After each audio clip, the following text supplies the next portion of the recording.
तो फाइनली दोस्तों आप लोग हो जाइए बिल्कुल तैयार, क्योंकि होने जा रहा है भोजपुरी के मेगा स्टार खेसारी लाल यादव जी का बहुत ही बड़ा धमाका।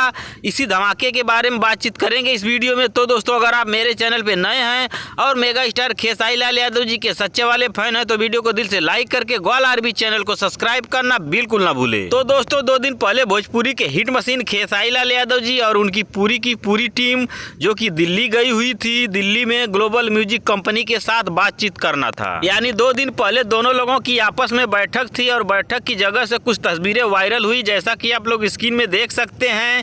ये तस्वीरें जैसे ही सोशल मीडिया पर वायरल हुई एकदम खेसारी फैंस के बीच में खुशी की लहर उठ गई। जी हाँ दोस्तों, खेसारी फैंस एकदम खुश हो गए, गदगद हो गए। और अखिलेश कश्यप जी भी एक पोस्ट किए थे, जो कि पोस्ट में उन्होंने लिखा था कि बहुत ही जल्द भोजपुरी के हिट मशीन खेसारी लाल यादव जी का अगला धमाका होगा। हाँ तो दोस्तों चलिए मैं आप लोगों को बता देता हूँ कि फैसला के बाद अब कब भोजपुरी के हिट मशीन खेसारी लाल यादव जी का अगला धमाका होगा और वह धमाका किस चैनल से होगा। मीडिया रिपोर्ट के अनुसार बताया अभी जा रहा है कि भोजपुरी के हिट मशीन खेसारी लाल यादव जी का अगला धमाका होने वाला है खेसारी म्यूजिक वर्ल्ड के यूट्यूब चैनल से, और गाने का पोस्टर भी आप लोगों के बीच में 1 से 2 दिन के अंदर आ सकता है। और हाँ एक बात और मैं आप लोगों को बता देना चाहता हूँ कि खेसारी म्यूजिक वर्ल्ड चैनल जो कि ग्लोबल म्यूजिक जंक्शन चैनल से जुड़ा हुआ है और खेसारी म्यूजिक वर्ल्ड चैनल को ग्लोबल वाला हैंडल भी करता है, जो कि इस चैनल का आईडी पासवर्ड जीमेल सब कुछ ग्लोबल म्यूजिक जंक्शन वाले के पास है।